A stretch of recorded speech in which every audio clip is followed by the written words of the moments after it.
একজন আল্লাহ। আল্লাহ পাক রব্বুল আলামিনের যত সৃষ্টি আছে এর মাঝে সর্বশ্রেষ্ঠ সৃষ্টি হইল মানুষ।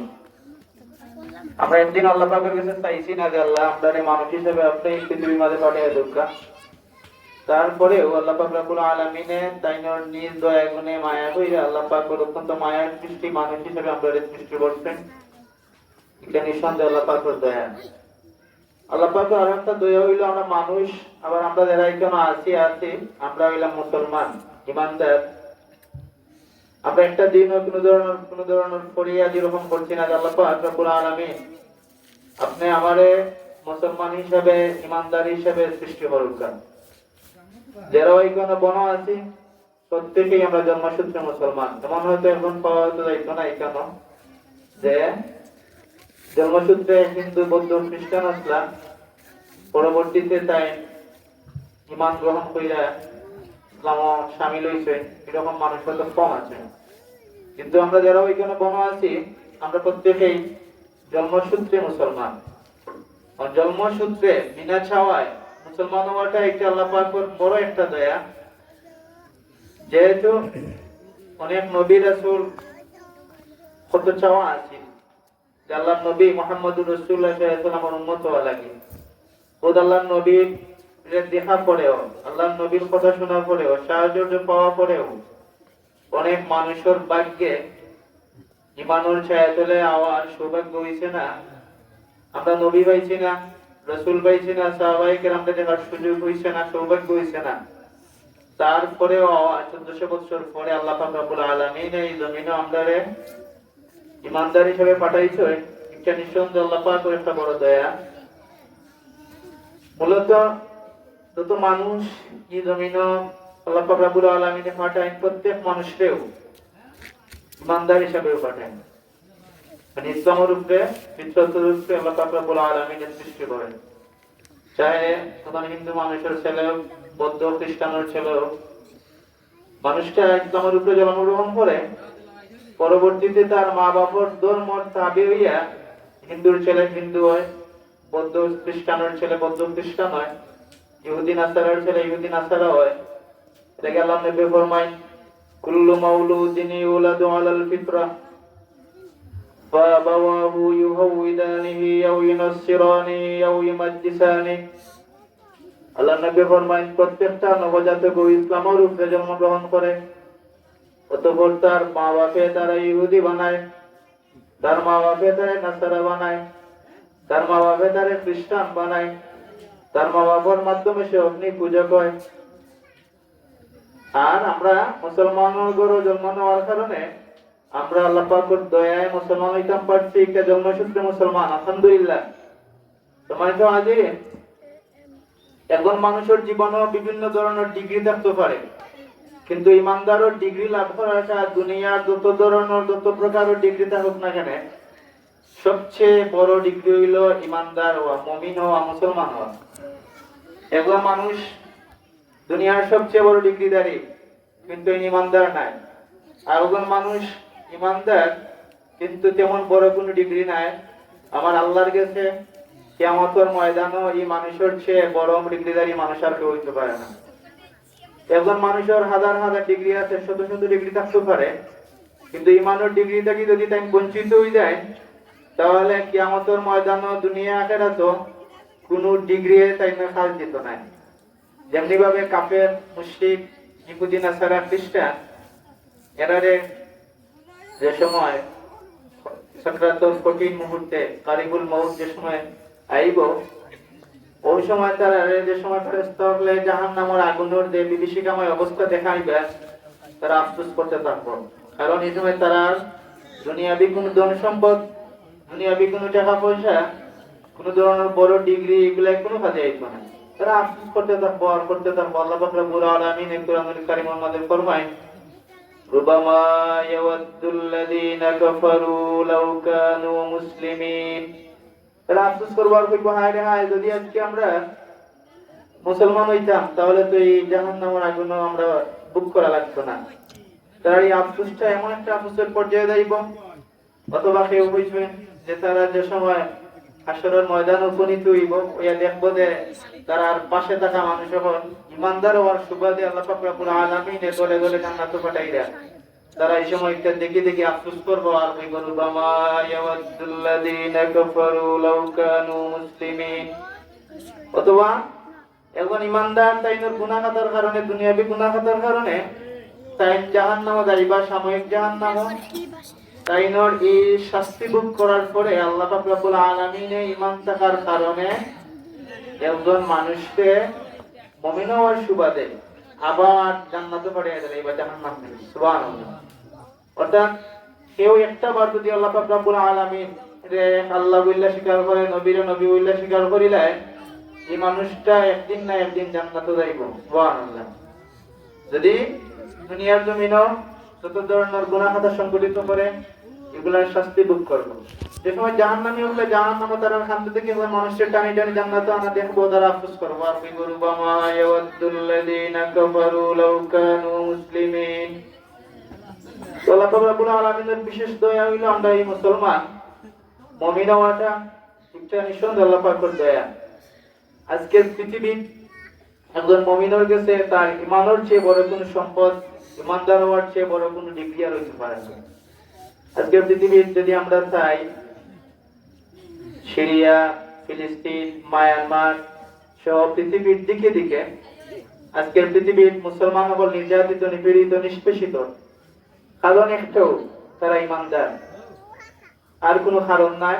ওই একটা কারণ থাকার কারণে আজকের মুসলমান সকল কত ধরনের নির্যাতন, নিপীড়ন সহ্য করা। কিন্তু একটা খুশির খবর হইল, এই ফিলিস্তিনের জমিনে দিনের পর দিন নির্যাতন, নিপীড়ন চলতে আছে, কিন্তু কেউ এরকম একটা খবর বা তথ্য এখনো পাওয়া গেছে না যে নির্যাতন, নিপীড়ন সহ্য করার চেয়ে তারা ইসলাম ত্যাগ করিয়া ইসরায়েলি বাহিনীর কাছে তারা আত্মসমর্পণ করছে, যে আমরা ধর্ম ত্যাগ করিলাম। এরকম একজন ফিলিস্তিনির নাম সে বইতে পারতো না। কারণ মুমিনের ওই সময় বিশ্বাস করে যে আমি মুমিন, আমি ঈমানদার, তার কাছে দুনিয়ার সবচেয়ে বড় সম্পদ হয়ে যায় ঈমান। ওই ঈমানটা তার কাছে সবচেয়ে বড় সম্পদ হওয়ার কারণে আজকের পৃথিবীর যত আস্তিক, নাস্তিক, যত খ্রিস্টান, ইহুদি, বৌদ্ধ আছে, প্রত্যেকের একটা টার্গেট থাকে ঈমান এবং ইসলাম। কারণ ইসলাম এবং ঈমান একটা গুরুত্বপূর্ণ সম্পদ। এখন বড় আশ্চর্যের বিষয় থাকে, আপনি যদি দেখবা যত ধর্মদ্রোহী মানুষ, এরা বিদ্বেষটা যদি আর আসলেই ধর্মদ্রোহী হয়, তাহলে এরা দ্রোহীটা প্রত্যেকটা ধর্মের সাথে থাকার কথা। ইসলাম একটা ধর্ম, হিন্দু, বৌদ্ধ, খ্রিস্টান একটা ধর্ম, কিন্তু এরকম ধর্মদ্রোহী মানুষ পাওয়া যায় না যে ধর্মদ্রোহী হওয়ার কারণে যেভাবে ইসলাম লোকে তার দুশ্মনী, ঠিক তেমনি ভাবে হিন্দু ধর্ম লোকে তার দুশ্মনী, খ্রিস্টান লোকে তার দুশ্মনী না। শুধুমাত্র দেখা যায় পৃথিবীর যত ধর্মদ্রোহী মানুষ আছে, এরা দুশ্মনীটা একমাত্র ইসলাম এবং মুসলমানের সাথে। এর একটা কারণ, একজন মুমিনের কাছে, একজন মুসলিমের কাছে তার সবচেয়ে বড় দামি সম্পদ হলো তার ঈমান। তারাও বালাম এটা বুঝে জানে যে একজন মানুষের সবচেয়ে বড় দামি সম্পদ হলো ঈমান। এর লাগি তারা মানুষের ঈমান হারা, ইসলাম হারা করা লাগে। ইসলাম এবং ঈমানদার হল তার সবচেয়ে বড় টার্গেটের শিকার। তো আল্লাহ পাক রব্বুল আলামিনের দয়া যে আমরা আজকে ঈমানদার হওয়ার মতো পরিবেশ, পরিস্থিতি আল্লাহ পাকের দিয়েছেন। আমরা পরিচয় বুক খুলিয়া দিতাম পারি যে আমি একজন ঈমানদার, আমি একজন মুসলিম। তোমায় তো হাজিরিন, যে আল্লাহ পাক রব্বুল আলামিন এই কুরআনুল কারীমের মাঝে আমি যে আয়াতটা তিলাওয়াত করছি, আয়াতের শুরুর দিকেও আমরা ডাক দিয়েছেন, ইয়া আইয়ুহাল্লাযীনা আমানু, ও ঈমানদার হন। এই ডাকটা আমরা লক্ষ্য অর্থাৎ একটা ডিগ্রি দিয়ে আল্লাহ পাক রব্বুল আলামিন ডাক দিয়েছেন। আরো কিছু কিছু আয়াত আল্লাহ পাক রব্বুল আলামিন ডাক দিয়েছেন, ইয়া আইয়ুহান নাস, ও দুনিয়ার সব মানুষ হল। এই ডাকের মাঝে ইহুদি, নাসারা, বৌদ্ধ, খ্রিস্টান, হিন্দু, মুসলমান সব শ্রেণীর পেশার মানুষ আল্লাহ পাক রব্বুল আলামিন হারিয়ে গেলাইছেন। আর ইয়া আইয়ুহাল্লাযীনা আমানু হইয়া যে সময় আল্লাহ পাক রব্বুল আলামিন ডাক দিয়েছেন, সব শ্রেণী নাই, সব ধর্ম নাই, শুধুমাত্র একটা ধর্মের অধিবাসী হলরে, অনুসারী হলরে আল্লাহ পাক রব্বুল আলামিন ডাক দিয়েছেন। এই ধর্ম হইল ইসলাম। ঈমানদার হলরে আল্লাহ পাক রব্বুল আলামিন ডাক দিয়েছেন। ডাক দিয়ে আল্লাহ পাক রব্বুল আলামিন কইন ইয়া আইয়ুহাল্লাযীনা আমানুস্তাঈনু, ও ঈমানদারগণ তোমরা আল্লাহর কাছে সাহায্য চাও। ওটা সাহায্য চাওয়াটা কার কাছে? আল্লাহ পাক রব্বুল আলামিনে জানায় দেন যে সাহায্য যদি চাইতে হয় তাহলে সাহায্যটা চাইতে হইব আল্লাহর কাছে। অর্থাৎ আল্লাহ পাক রব্বুল আলামিন সমান, আল্লাহ পাক রব্বুল আলামিন ও মুখাপেক্ষী, কোনো মাখলুকের কাছে আল্লাহ পাক রব্বুল আলামিন মুখাপেক্ষী নাই। প্রত্যেকটা মাখলুক ধনী হোক, গরিব হোক, সুস্থ হোক, সবল হোক, দুর্বল হোক, যত নিঃস্ব হোক, যত রাজা প্রজারা হোক, তারা লেগে আল্লাহ পাক রব্বুল আলামিন ওর কাছে মুখাপেক্ষী। আল্লাহ পাক রব্বুল আলামিন হইলে আমরার প্রতি অমুখাপেক্ষী। অর্থাৎ আমরা আল্লাহ পাক রব্বুল আলামিনের কাছে সবসময় টেকাত থাকবো। আর আল্লাহ পাক রব্বুল আলামিন কোন মাখলুকের কাছে কোন সময়ও টেকাত করার কোন ধরনের মুখাপেক্ষী হওয়ার সুযোগ নাই। এর লাগি বান্দা যত ধরনের সবল দাবি করুক না কেন, বান্দার চেয়ে, মানুষের চেয়ে দুর্বল কোন প্রাণী পৃথিবীর মধ্যে আর নাই। মানুষের অহংকার থাকতে পারে, কিন্তু অহংকার এখন মানুষের নিমেষেই দূর হয়ে যায়।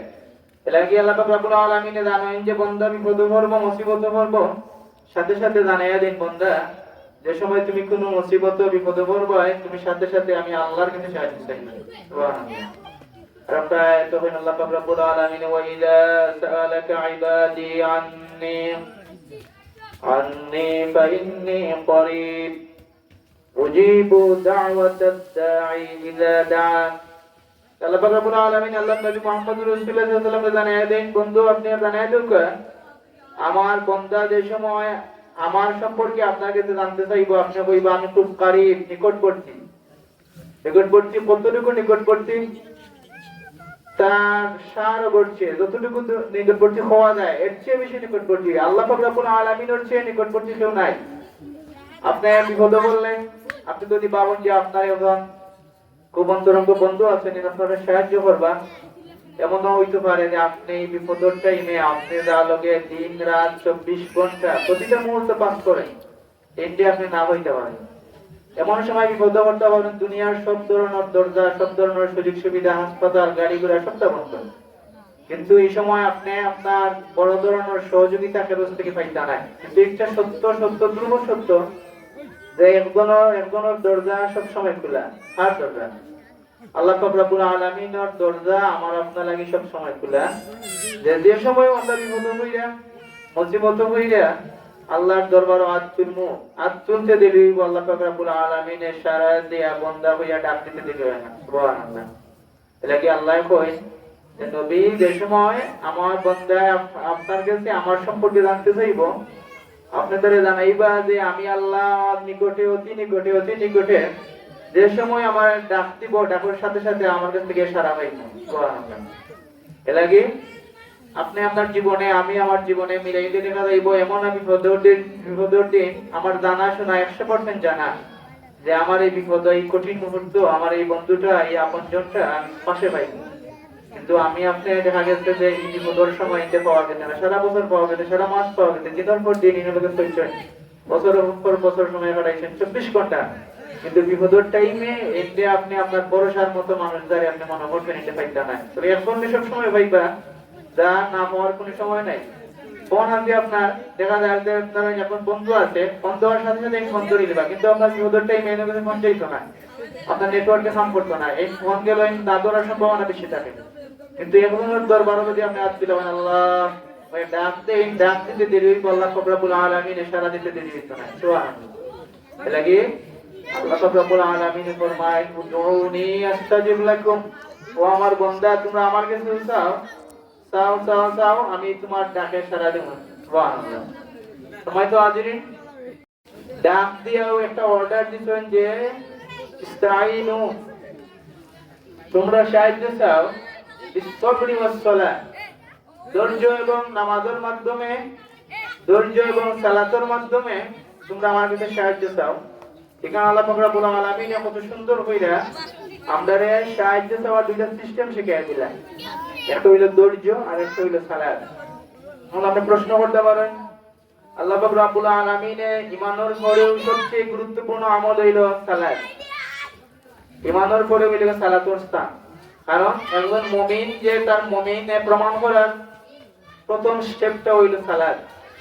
নামাজ ছাড়া কোন মুমিন দাবি করব, তবে বাস্তবিক করতে মুমিন প্রমাণ করার সবচেয়ে বড় প্রমাণ হইল আমি নামাজি, নামাজ পড়তে হইব। আল্লাহ নবী ফরমায় মান আকামাস সালাতা ফাকাদ আকামাদ-দ্বীন, যে সালাত কায়েম করলো এ যেন দিন কায়েম করলো। মান তারাকাস সালাতা ফাকাদ হাদামাদ-দ্বীন, যে সালাত তরক করলো এ দিনকে লাঞ্ছিত করলো। অর্থাৎ মুমিন হওয়ার পরে সবচেয়ে প্রথম যে কাজ ফার্স্ট হইল সালাত আদায় করা। এই আয়াতের মধ্যে দেখা যায় আল্লাহ পাক রব্বুল আলামিনে ঈমানের পরেও সালাত আর ঈমানের মাঝখানে ঢুকাই দিয়েছেন সবর। এজন্য আল্লাহ পাক রব্বুল আলামিনের কাছে সাহায্য চাও সবর এবং সালাতের মাধ্যমে। এক নম্বরে আছেন সবর, দুই নম্বরে আছেন সালাত। এখন আরেকটা প্রশ্ন হয় যে নামাজের ভিতরেই তো সবর আছে, কেন আবার স্পেশালি সবর কেন আনলেন? কারণ হইছে প্রথম কথা যে একজন মুমিন যারে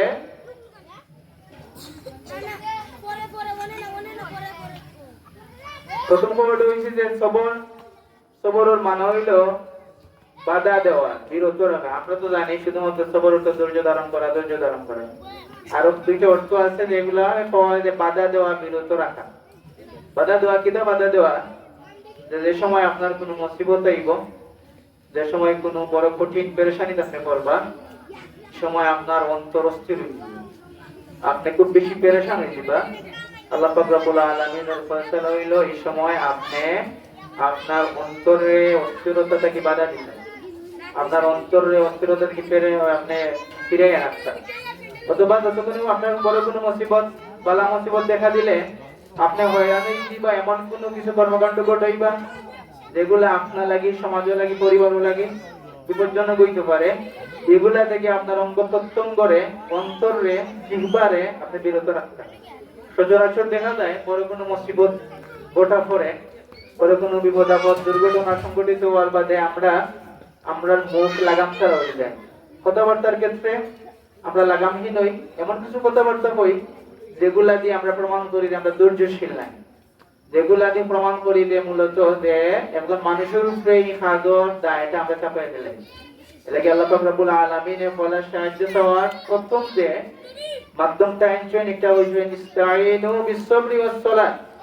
তোমরা আল্লাহ পাক রব্বুল আলামিনের কাছে সাহায্য চাও সবর এবং সালাতের মাধ্যমে।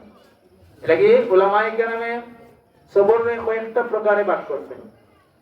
এর মধ্যে আমরা একটা প্রকার শুধু জানি যে কোনো বিপদ আপদ ঘটছে, কেউ মারা গেছে, কোনো জিনিস হারাইছে, আপনি অসময় সবর করতে আর অন্য কোনো সময় সবর নাই। অবশ্যই সবরের একটা গুরুত্বপূর্ণ প্রকার। তবে একটা প্রকারের দিক দিয়ে 3 নম্বরে সর্বশেষ ইচ্ছার অবস্থা। আর আমরা শুধুমাত্র সবর বলতে অর্থও বুঝি যে কোনো মুসিবত, বালা মুসিবত, বিপদ আপদের সময় ধৈর্য ধারণ করা, অন্য সময় কোনো সবরের বিষয় নাই। লাগে উলামায়ে কেরামের দৃষ্টিতে এটা 3 নম্বর সবর। 1 নম্বর সবর কোনটা? সবরু আলা তাআত। আল্লাহ পাক রব্বুল আলামিনে মাখলুকদের সৃষ্টি করেছেন একটা উদ্দেশ্যটা হইল আল্লাহ পাক রব্বুল আলামিন কোরআন শরীফের মধ্যে ফরমায় ওমা খালাকতুল জিন্না ওয়াল ইনসা ইল্লা লিয়াবুদুন। আল্লাহ পাক রব্বুল আলামিন জিন এবং ইনসানদের সৃষ্টি করেছেন আল্লাহ পাক রব্বুল আলামিনের ইবাদত করার জন্য। সুবহানাল্লাহ। তো বান্দার যে সময় ইবাদত করব, আল্লাহ পাক রব্বুল আলামিন ইবাদতের উদ্দেশ্যে বান্দার সৃষ্টি করেছেন। এখন এই উদ্দেশ্য বান্দার যে সময় ইবাদত করতে চাইব, বান্দার যে সময় আবিদ হইতে চাইব, এই ইবাদতের ক্ষেত্রে আল্লাহ পাক রব্বুল আলামিনের ইবাদতগুলোরে কামা হাক্কাহু যদি কেউ আদায় করতে চায়, তাহলে তার মধ্যে সবরের গুণটা পরিপূর্ণভাবে থাকা লাগবে। যদি সবর না থাকে তাহলে কোনো মানুষের তার নামাজ, তার রোজা, তার হজ, তার যাকাত এগুলা আল্লাহর অর্ডার মতো পালন করতে পারত না। যেমন নামাজের ক্ষেত্রে ধরুনটা আপনি দেখা যায় মসজিদে যাওয়ার পরে 2 রাকাত পড়তে পড়তে আরো কোনো 6 রাকাত শেষ, আপনি 6 রাকাত পড়তে পড়তে আরো কোনো 8 রাকাত শেষ। এটা কিটা বোঝা যায়? শুক্রবারে মসজিদে দেখা যায় যে ইমাম সালাম ফিরে দেরি হইছে, একটা মসজিদ খালি, পরবর্তীতে সুন্নাত পড়ার মতো মসজিদে মানুষ নাই, সালাম ফিরে দেরি হইছে, সালাম ফিরাইতে দেরি, কিন্তু দোয়া করার মতো সময় নাই, সুযোগ নাই, সব দৌড়। অথচ বাহিরে গিয়ে কোনো কাজ নাই, আড্ডা, বিভিন্ন ধরনের গল্প গুজবে সময় পাস করি। মসজিদও থাকার মতো ধৈর্য আমরা নাই। এইটাই বোঝা যায় যে আমরার মাঝে মূলত যে আল্লাহ পাক রব্বুল আলামিন যে সবরের কথা কইছেন, সবর নাই। এলাকি উলামায়ে কেরামরে প্রথমত সবর বলতে একটা বুঝাইছেন যে ইবাদত পালনের ক্ষেত্রে যে সবরটা, এটা এক নম্বর সবর। যে আল্লাহ পাক রব্বুল আলামিনের হুকুম আহকাম পালন করার ক্ষেত্রে আপনার মাঝে ধৈর্যহীনতা প্রকাশ পাইব। এই সময় আপনি ধৈর্য ধইরা আল্লাহ পাক রব্বুল আলামিনের এই হুকুমগুলারে যথাযথভাবে আদায় করতেন। যেমন নামাজের হওয়াইছে উম্মুল ইবাদত, নামাজের হওয়াইছে রাসূল ইবাদত, নামাজের হওয়াইছে আসরুল ইবাদত। আপনি এই ইবাদতটারে খুব এই তাড়াহুড়া করে আদায় করলাম, কামাহাতকেও আদায় করলা না, তাহলে বোঝা গেল যে আপনার মাঝে ধৈর্যর সবরের বড় অভাব আছে। যদি আপনার মাঝে অভাব না থাকতো তাহলে আপনি শান্তি মনে নামাজ পড়তেন, শান্তি মনে নামাজ পড়তেন, কামাহাতকেও যেভাবে নামাজটা আদায় করা লাগে ওভাবে নামাজ আদায় করতেন। কারণ আপনিও আপনার নিয়ে মিলিয়ে দেখুন আপনার মাঝে কতটুকু সবর আছে, কতটুকু সবরের অধিকারী আপনি আছেন। যদি দেখা যায় যে ইবাদত পালনের ক্ষেত্রে আপনি ধৈর্যশীলতার পরিচয় দেয়া শান্তি মনে ইবাদত গুলারে পালন করতে পারেন, তাহলে আপনি নিজে নিজে বুঝুকা যে আপনার মধ্যে ধৈর্য আছে, সবর আছে। লাগি দুইটা হাদিস নাই, তারা বুজুর্গ করে একটা প্রসিদ্ধ কওল, বলতো আল মুমিনু ফিল মসজিদে কাসসামাকি ফিল মা। মুমিন মসজিদের মাঝে ওরকম থাকবো যেরকম পানির মাঝে মাছ থাকতে আরাম পায়। মুমিন মসজিদের মাঝে যেমন তো মাছ পানির মাঝে। মুমিন ব্যক্তি যে সময় মসজিদে ঢুকবো তার মাঝে যেহেতু সবরের একটা অনুশীলন থাকবো, এলাগি মাছ যেভাবে পানির মাঝে আরাম পাইব, মুমিন ব্যক্তি মসজিদে ঢুকার পরে আরাম পাইব। তার মাঝে চটপট চটপট পা বাইব না। মাছ যেরকম শান্তিতে বিচরণ করবো পানির মাঝে, মুমিন ব্যক্তি মসজিদের মাঝে অতটুকু শান্তিতে অবস্থান করবো। আর ওয়াল মুনাফিকু ফিল মসজিদে কাত্তাইরি ফিল কফাস। মুনাফিক ব্যক্তি, নেফাকদারী ব্যক্তি মসজিদের মাঝে যেমন তো ওরকম পাখিটা খাঁচার মাঝে। একটা পাখি খাঁচার ঢুকাইলে তো আমরা তো শিকার করবো, কিলা থাকে, একবার ডানে যাইবো, একবার বামে, সামনে পিছনে, উপরে নিচে খালি চক্কর দিতে থাকবো, একটা অশান্তির মাঝে চটপট চটপট ভাব থাকে। তখন আপনি যদি দেখা যাইব যে মসজিদে যাওয়ার পর একটা চটপট চটপট ভাব, কিভাবে আমাইতাম, আর কত দ্রুত আমাইতাম, কত দ্রুত বাড়িয়ে আইতাম, এরকম একটা অস্থিরতা কাজ করে, তাহলে আপনি আপনার বুঝিলাম যে আপনি পুরোপুরি সবরের অধিকারী আপনার মাঝে নাই, সবরের গুণটা আপনার মাঝে নাই। এর লাগি আল্লাহ পাক রব্বুল আলামিনে সালাতের আগে সবর শব্দটারে উল্লেখ করছেন, কারণ কেউ যদি সবরের অনুশীলন না করে তাহলে তার নামাজটা পরিপূর্ণভাবে আদায় করতে পারবে না। উলামায়ে কেরামে সবরের তিন শ্রেণীতে ভাগ কইরা এক শ্রেণীটা সবর হইল যে সবর আলা তাআত, যে আল্লাহ পাক রব্বুল আলামিনের যে ইবাদতগুলো পালনের ক্ষেত্রে ধৈর্য ধারণ করা। এই সামনে রমজান মাস, আর দেখা যাইব যে দিনের পর দিন দেখা যায় যে কোনো কাজ নাই, কিচ্ছু নাই, অথচ দেখা যায় তারাবির টাইম আইলে কত ব্যস্ততা, কত অস্থিরতা কাজ করে। 20 টাকার তারাবিরে দেখা যায় মানুষ এত বেশি ভয় পায়। ভয় পাওয়ার কারণ একটাও যে সবরের ক্ষেত্রে এই অনেক পিছিয়ে গেছে। যদি মানুষের মাঝে সবর থাকে তাহলে মাত্র 20 টাকার তারাবি, এই তারাবিরে ভয় পাওয়ার কোনো কথা নাই। রমজানের টাইম আইলে দেখা যায় যে তারাবি শেষে কত দ্রুত পাড়াই যাওয়া যায়, কোনো কাম নাই, কিচ্ছু নাই। এই দেখা যায় যে টাইম 2-3 ঘন্টা উপায় খেলা ব্যস্ত করেন, বিভিন্ন মেলাদ গিয়া খেলাদ গিয়া সময় পাস করেন, এই সময় কোনো অসুবিধা হয় না। আল্লাহর ইবাদত পালনের ক্ষেত্রে রমজানের তারাবির নামাজের সময় দেখা যায় যে যত অসুবিধা, যত চটপট চটপট বা এটা প্রমাণ হয় যে তার ধৈর্যশীল মানুষ নাই। এর লাগি আল্লাহ পাক রব্বুল আলামিনের সালাতের আগে সবর শব্দটার উল্লেখ করছেন। দ্বিতীয় প্রকারের সবর হইল সবরু আনিল মাসিয়া। আল্লাহ পাক রব্বুল আলামিনের নিষেধ যেগুলো আছে, যে কাজগুলো করলে আল্লাহ পাক রব্বুল আলামিন নারাজ হয়, যে কাজগুলো করলে আল্লাহ পাকের সাথে অবাধ্যতা হয়, ওরকম কাজ করা থেকে বিরত থাকাটা এটা একটা সবরের দ্বিতীয় নম্বর। আপনার হাত আছে, আপনার পা আছে, আপনার পকেটে টাকা পয়সা আছে, সুযোগ আছে সুনামগঞ্জ গিয়া মেলা খেলা গিয়া সময় পাস করার, সুযোগ আছে আপনি দোয়া খেলার যাওয়ার, সুযোগ আছে আপনি নাচ গানা দেওয়ার, কিন্তু সবটা টাকা সত্ত্বে আপনি আপনার লগর বন্ধু আপনার দাওয়াত দিয়ে যাও, সব গেল, কিন্তু আপনি গেলা না, তা কি কিতে পারলেন? যদি তা কি কিতে পারবেন তাহলে আপনি একজন ধৈর্যশীল মানুষ, আল্লাহর দরবারে একজন প্রিয় মানুষের জীবন। সুবহানাল্লাহ। এলাকি এবার সবরের 2 নম্বর প্রকারটা হইল যে আপনি আল্লাহ পাক রব্বুল আলামিনের মাসিয়াত হয়, অবাধ্যতা হয়, এরকম কাজ থেকে বিরত থাকাটা হইলে গিয়ে সবরের দ্বিতীয় নম্বর প্রকার। 3 নম্বর প্রকার হইল আল্লাহ পাক রব্বুল আলামিনে যে সময় আপনার কোনো বালা মুসিবত দিবা, এই সময় আপনি ধৈর্য ধারণ করতেন। কোনো বিপদ আপদ করছে, কোনো দুর্ঘটনা সংঘটিত হয়েছে, এই সময় আপনি বিপদ আপদ দেখিয়া পেরেশান না হইয়া, অস্থির না হইয়া, আল্লাহর প্রতি ভরসা রাখিয়া, এগুলার সুপথ আল্লাহর প্রতি কইরা আপনি শান্ত মনে আল্লাহর দরবারে চাইতা, যে আল্লাহ পাক রব্বুল আলামিন আপনারে দান করবে, এর চেয়ে বেশি দান করবে। সুবহানাল্লাহ। এর লাগি আমরা 3 নম্বর সবরটারে 1 নম্বরে নিয়ে রাখি দিয়েছি, আর 1 নম্বর 2 নম্বরের সবর আমরা কোনটা আমাদের মধ্যে নাই। সম্মানিত হাজিরিন, মুআজ্জাজ অতিথি হল এখানে উপস্থিত আছেন। আমি এত বেশি লম্বা চূড়া বক্তব্য রেখে আমি সময় লস করতাম চাই না, আমি কিছু সময় শেষ করে নিব। তো আমি এটা হইতাম যে আল্লাহ পাক রব্বুল আলামিন আল্লাহ পাক রব্বুল আলামিন তার কাছে সাহায্য চাওয়ার দুইটা মাধ্যমের কথা বলছেন। একটা মাধ্যম হলো সবর, এরপর আল্লাহ পাক রব্বুল আলামিন হয় বিসবরি ওয়াস সালাত, সাহায্য চাও সবর এবং নামাজের মাধ্যমে। আগেও বলছি যে নামাজ হইল আসরুল ইবাদত, নামাজ হইল রাসুল ইবাদত, নামাজ হইল উম্মুল ইবাদত। সব ইবাদতের মূল, সব ইবাদতের মগজ, সব ইবাদতের আসল হইল নামাজ। যেমন সে নামাজ পড়িতে পারবো, এই মানুষের পক্ষে সব ইবাদত যথাযথভাবে আদায় করা সম্ভব হইব।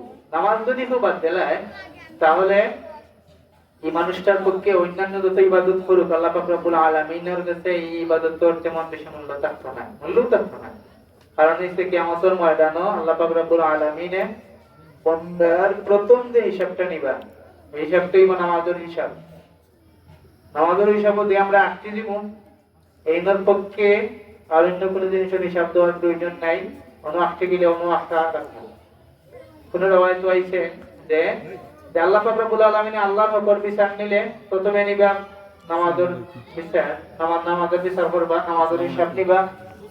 দ্বিতীয়ত যদি কোনো বান্দার হকর বিচার করেন, তাহলে করবা অন্যায় বলে যদি কেউ তোকে হত্যা হইরা থাকে, ও বিচারটা সর্বপ্রথম হইবে। কারণ কত প্রমাণ হয় যে সর্বপ্রথম বিচার আল্লাহ পাক রব্বুল আলামিন করবা, হিসাব করবা নামাজের হিসাব। আর একটা যে বোঝা যায় যে সর্বপ্রথম হিসাব হইব মানুষকে অন্যায়ভাবে হত্যা করার হিসাব।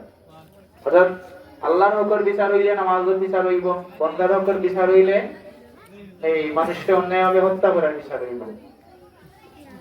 সম্মানিত হাজিরিন, আমরা দুরূদ শরীফ পড়ি সাল্লাল্লাহু আলা সাইয়্যিদিনা মাওলানা মুহাম্মদ ওয়া আলা আলিহি ওয়া আসহাবিহি ওয়া সাল্লাম।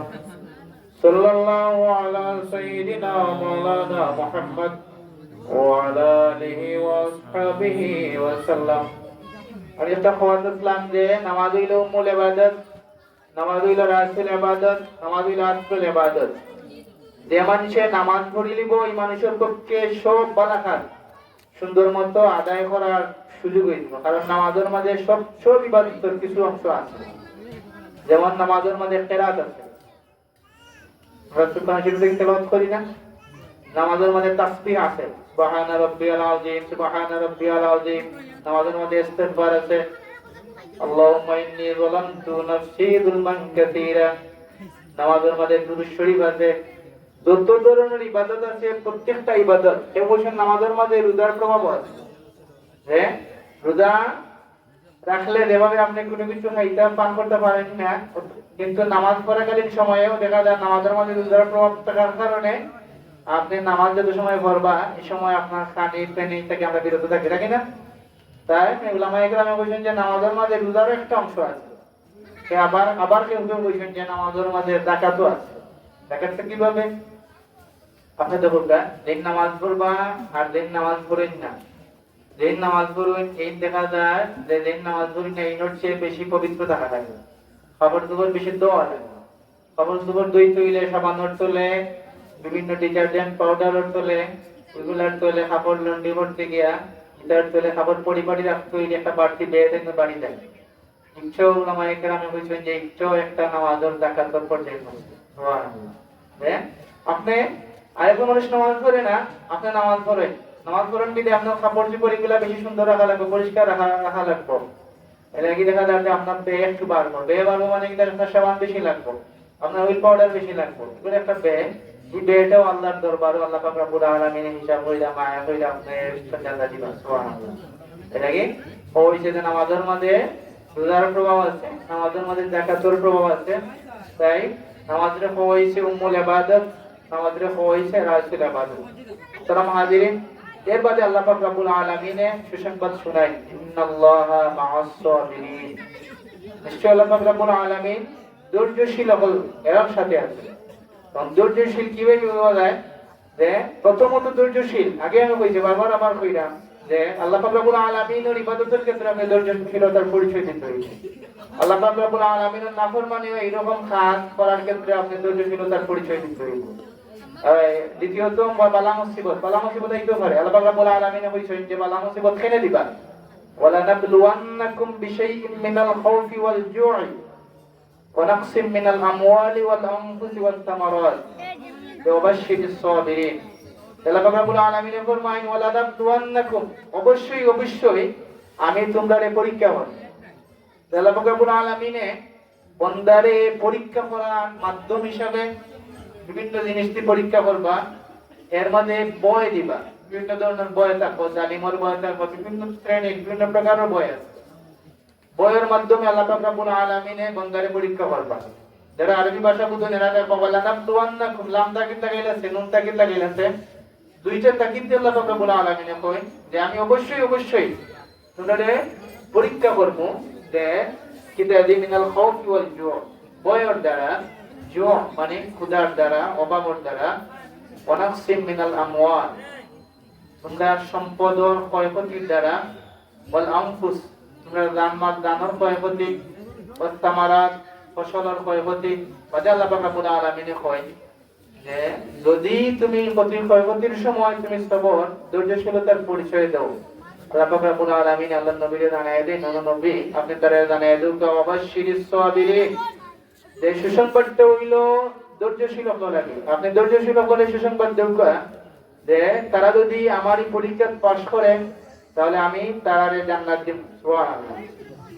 লাগে পরের আয়াত যেটা ইনো আল্লাহ পাক রব্বুল আলামিন সুন্দর করে বুঝায় দিয়েছে, ইদা সাবাতকুম মুসিবাতুম ক্বালু ইন্না লিল্লাহি ওয়া ইন্না ইলাইহি রাজিউন। ধৈর্যশীলতার একটা পরিচয় হইল যে সময় তারা কোনো মুসিবতে গ্রাস করে, মুসিবতে লাগাল পায়, তারা হয় ইন্না লিল্লাহি ওয়া ইন্না ইলাইহি রাজিউন। এটা তো সবাই পাই, কিন্তু আমরা পড়ি কোন সময়, যে সময় কোনো মানুষ মারা যায়। কিন্তু মারা গেলে পড়তাম নামের সময় পড়তাম। আপনার কোনো বিপদ আইছে, কোনো দুর্ঘটনার সম্মুখীন হয়েছেন, কোনো জিনিস আপনি হারাইছেন, এই সময় আপনি হায় উদাস না হইরা আপনার জীবনে কন্ট্রোল রাখিয়া আপনি ইন্না লিল্লাহি ওয়া ইন্না ইলাইহি রাজিউন। এরকমও আছে যে আপনার আমার জীবনও অনেক ঘটনা আছে হারানোর বিষয় থাকতে পারে, যে আমি কোনো জিনিস হারাইছি, বারবার ইন্না লিল্লাহি ওয়া ইন্না ইলাইহি রাজিউন করছি, আল্লাহ পাকের দয়া করে এই জিনিস পাওয়াই দিলাইছে। এটা আছে না? লাগে মুমিনদের একটা বৈশিষ্ট্য, ধৈর্যশীল বান্দাদের একটা বৈশিষ্ট্য হইল এরা যে সময় এরা কোনো মুসিবতে পাইব, এরা এই মুসিবত বিপদ হারা দিশেহারা হইয়া অস্থির হইয়া বেপরোয়া কিন্তু কিছু করতো নাই, ধীর মনে শান্ত মনে ধৈর্যশীলতার পরিচয় দেয়া হইব ইন্না লিল্লাহি ওয়া ইন্না ইলাইহি রাজিউন। এখানে বাংলা আমরা কেউ পারি না, কিন্তু আয়াতটা সবাই পারি। এটা বাংলাটা হইল ইন্না লিল্লাহ, নিশ্চয় আমরা আল্লাহ লাগি, ওয়া ইন্না ইলাইহি রাজিউন, আর আমরা অবশ্যই আল্লাহর কাছে আবার ফিরত যাওয়া লাগবে, ফিরে যাওয়া লাগবে। কোন মানুষে যদি আল্লাহর এরকম মনে করে, তার ধ্যান ধারণা এই জিনিসটারে গড়াইতে পারে, প্রস্তুত রাখতে পারে, মানসিক ভাবে এই ধরনের মানসিকতা পোষণ করে যে আল্লাহ আমরা আছেন আর আমরা আল্লাহর বান্দা হিসেবে আছি, আল্লাহ পাক রব্বুল আলামিন আমরা সৃষ্টিকর্তা, আর একদিন না একদিন আমরা ও আল্লাহ পাক রব্বুল আলামিনের কাছে যাওয়া লাগবো। এটা সত্য ধ্রুব সত্য। কারণ মৃত্যু এমন একটা বিষয় যে আল্লাহ মানি না, রসুল মানি না, এরকম মানুষের অভাব এই পৃথিবী নাই। কিন্তু অনেক মানুষ আছে যে আল্লাহ মানে না, রসুল মানে না, নীলা মানুষ একদম আপনি সারা পৃথিবীতে দেয়া পাইতা নাই যে আমি মৃত্যু মানি না। আস্তিক হোক, নাস্তিক হোক, হিন্দু হোক, বৌদ্ধ হোক, খ্রিস্টান হোক, নাসারা হোক, সবে এই জায়গা থেকে একমত যে একদিন না একদিন আমি ধনী হই আর গরিব হই, আর দুর্বল হই আর সবল হই যে আমি মরা লাগবো না। এটা কি দেখা যায় যে মৃত্যু এমন একটা সত্য বিষয়, অনিবার্য সত্য, ধ্রুব সত্য বিষয় যে নাস্তিকে আল্লাহ বিশ্বাস করে কিন্তু আল্লাহর দেওয়া যে মৃত্যু আছে মৃত্যুটারে বিশ্বাস করে, বিশ্বাস করা হয় নাস্তিক মরতেই না মরা লাগবো না। আল্লাহ বিশ্বাস করুক অবিশ্বাস করুক যাই করুক না কেন আপনি আমি মরা লাগবো। আর এ লাগি সারা পৃথিবী যে একজন মানুষ মিলা পাওয়া যাইতো না যে আমি মরতাম না, আমি ওই মৃত্যুটারে বিশ্বাস করি না। এই কোনো মানুষের যে সময় মৃত্যুর বিষয়টারে মনে প্রাণে তার বিশ্বের ভিতরে বিশ্বাস করাই লিব, এই মানুষের মাঝে কোনো বালা মুসিবতর শিকার হইলে, কোনো দুর্ঘটনার শিকার হইলে হইব যে এই মুসিবতটা তো এই দিয়েছেন দিন আমার এই জমিনে পাঠাইছেন। আর একটা আশা আল্লাহ দেয় যে যদি এই মুসিবতর সময় আমি ধৈর্য ধরে যাইতাম পারি, যদি আমি ধৈর্যশীলর পরিচয় দিতাম পারি, তাহলে তো অবশ্যই অবশ্যই আমি আল্লাহর দরবারে দাঁড়িয়ে আর আমার আল্লাহ পাক রব্বুল আলামিন এগুলারে অত্যন্ত পাইলা মুশা বড় কইরা রাখলা যে ময়দানে মাশর এগুলার প্রতিদান আল্লাহ পাক রব্বুল আলামিন আমার কাছে দিবা। সুবহানাল্লাহ। এলাকি মৃত্যুর প্রতি যদি আমরা বিশ্বাসটা তত বেশি দৃঢ় হইব, যত বেশি আমরা মনে প্রাণে মৃত্যুরই বিশ্বাস করব, তাহলে আমরা আল্লাহর প্রতি যে ভরসা, আল্লাহর প্রতি ধৈর্য ধারণের যে অনুশীলনটা আমরা আমাদের বেশি হয়ে বাড়িয়ে দেব। এলাকি আল্লাহ রাসূল ফরমাইন কাফা বিল মাউতে ওয়াইজান, একজন মানুষও লাগি ও ওয়াজটাও যথেষ্ট, এই ওয়াজটা হইল মৃত্যুর ওয়াজ। মৃত্যুর চেয়ে বড় কোনো ওয়াজ নাই। আপনি যদি হিসাব করেন দেখা যায় যে মৃত্যুর কোনো বয়সও নাই। মৃত্যুটার উদাহরণ তো হয়েছে একটা ছোট বাচ্চারা তো ডিমের মতো, ডিম বুঝিনি আমরা, অন্য ছোট কোনো বাচ্চারা তো ডিম দিয়ে আপনি যদি ঘন্টা দিতে পারবেন তারা তো 1 ঘন্টা ডিমটা দেলা আছে ওগুলো থাকবো, কেউ কাছে 1 minute 2 minute 5 minute 7 minute 10 minute থাকতে পারে। এর ভিতরে খানা তো ডিম বাংব হইতে পারলাম না। তাই কি মৃত্যুর উদাহরণটা বিশেষজ্ঞ মানুষগুলো দেন যে মৃত্যুর উদাহরণটা যেমন একটা ছোট বাচ্চারা তো একটা ডিমটা যে কোনো মুহূর্তে ছোট বাচ্চা বেহুশ বাচ্চা ভাঙ দিতে পারে। উদাহরণ হইলো যে আপনার আমার জীবন ও ডিমর মতো, যে কোনো মুহূর্তে এই জীবনের তরিটা আপনার যে কোনো জায়গায় রাখতে দিতে পারে, আপনার জীবনের সত্তা যে কোনো মুহূর্তে থামিয়ে দিতে পারে। এলাকি মৃত্যুর উদাহরণটা যে কোনো মুহূর্তে আপনার কাছে আইতে পারে। এরকম না যে বাপ দাদা এরকম সিরিয়াল আইব, কিন্তু আমার সিরিয়াল আছে কিন্তু আমার সিরিয়াল নাই। এলাকি মৃত্যুর আরেকটা উদাহরণ দেওয়া হয়েছে মানুষের জীবনের হায়াতটারে উদাহরণ দেওয়া হয়েছে বরফের সাথে, বরফ ব্যবসায়ীর সাথে। একটা বরফ আপনি খামো লাগাও না লাগাও অনেকটা টুকরা আছে, টাইম মতো এটাই বলতে থাকবা এক পর্যায়ে গলি গলি আস্তে বরফটা শেষ হয়ে গেল। এবং বরফ ব্যবসায়ী বরফের ব্যবসা করেন, বরফ ব্যবসা বাড়াইছেন বাড়া, এই বরফ ব্যবসা গিয়ে যদি একজন আহলবন বরফ ব্যবসায়ী হয় তাহলে তাই যত দ্রুত পারে কম দামে হইলেও তাই যদি বরফ গুলা ছাড়িয়ে আসবা। যদি বরফ বাড়িতে ইয়া হচ্ছে বাড়িতে আনলে বরফও নাই, মূলও নাই, দন নাই, কিছু নাই, সব শেষ। আমার আপনার জীবনটাও একটা বরফের টুকরার মতো জীবন, দিনের পর দিন সময়ে সময়ে সেকেন্ডে সেকেন্ডে বরফের মতো জীবনটা গলি গলি যাইব। কার গলা কোন সময় শেষ হইব কেউ বুঝতে পারি না। এলাকি যদি কেউ এই আয়াতটারে ভালোভাবে হৃদয়ে মনোধারণ করে দেয়, ইন্না লিল্লাহি ওয়া ইন্না ইলাইহি রাজিউন। এটাকে আমরা তো প্রত্যেক দিন ঘুম থেকে উঠলে ইন্না লিল্লাহি ওয়া ইন্না ইলাইহি রাজিউন শুনতাম, কিন্তু আমরা বলে এরকম কোনো পরিবর্তন নাই। পরিবর্তনে বোঝা যায় না, লাগে যেমন আমার মৃত্যুর সময় অনেক বেশি বাকি আছে, আমার উপরে কোনো মৃত্যু আইতো না, আমার কোনো বিপদ আইতো না। কিন্তু কোনো আমলবন মানুষ হৃদয়টা কি আয়াতটারে ধারণ করে বুঝে, এরকম কোনো মানুষ যদি ইন্না লিল্লাহি ওয়া ইন্না ইলাইহি রাজিউন শুনে, তাহলে তার ভিতরে আমাদের একটা বাড়ি মারবো, হাফ শুরু হইব, অস্থিরতা দেখা দিব। আর যদি কোনো আল্লাহ নাফরমানি তাকে হিদায়াত দেয়। সুবহানাল্লাহ। দেখি ইন্না লিল্লাহি ওয়া ইন্না ইলাইহি রাজিউন এখানে বাংলাটা হইলো যে আমরা আল্লাহ লাগি আর আল্লাহর কাছে আমরা আস্তে আস্তে আস্তে বিড়ি সব দেওয়া লাগবো। আর বন্দারে আল্লাহ পাক রব্বুল আলামিনের আগের আয়াতে কইছেন যে বন্দারে পরীক্ষা করবা, অবশ্যই অবশ্যই পরীক্ষা করবা ভয়ের দ্বারা, ক্ষুধার দ্বারা, এই জানমালের ক্ষতির দ্বারা, ফসলের ক্ষতির দ্বারা, বড় ধরনের দুর্ঘটনার দ্বারা বন্দারে পরীক্ষা করবা। আর বন্দা এখানে বিশ্বাস প্রাপ্ত বন্দাদের সময় আল্লাহর কাছে ফিরে দেব গাইতা পাইব। সুবহানাল্লাহ, আলহামদুলিল্লাহ। মুহতারাম হাজিরিন, আমি আল্লাহ করতাম না, আমি এখনো শেষ করি নিমু। আমি অনুরোধ রাখবো আমরা পরবর্তীতে মেহমান আসবেন টাইমে হাজির করা লাগে। আমি শেষ করিলাম আল্লাহ রব্বুল আলামিনের দোয়া কইরাম আমারে আমল করার আগে তৌফিক দিতে, আর আপনারা এর পরবর্তীতে তৌফিক দিতে আমরা সবাই আল্লাহ পাক রব্বুল আলামিন এইগুলোর উপরে আমল করার তৌফিক দিতে সবাই কই আমিন। আর যত ধরনের ভুল বিয়াদবি আল্লাহ পাক রব্বুল আলামিন মাফ করতা ওয়া আলাইনা ইল্লাল বালাগ। সাল্লাল্লাহু আলা সাইয়্যিদিনা মাওলানা মুহাম্মদ ওয়া আলা আলিহি ওয়া আসহাবিহি ওয়া সাল্লাম। আস্তাগফিরুল্লাহ ইন্নাল্লাহা গফুরুর রহিম। আস্তাগফিরুল্লাহ ইন্নাল্লাহা গফুরুর রহিম। أستغفر الله ربي من كل ذنب وأتوب إليه ولا حول ولا قوة إلا بالله العلي العظيم. اللهم آمين. ربنا تقبل منا إنك أنت السميع العليم وتب علينا إنك أنت التواب الرحيم.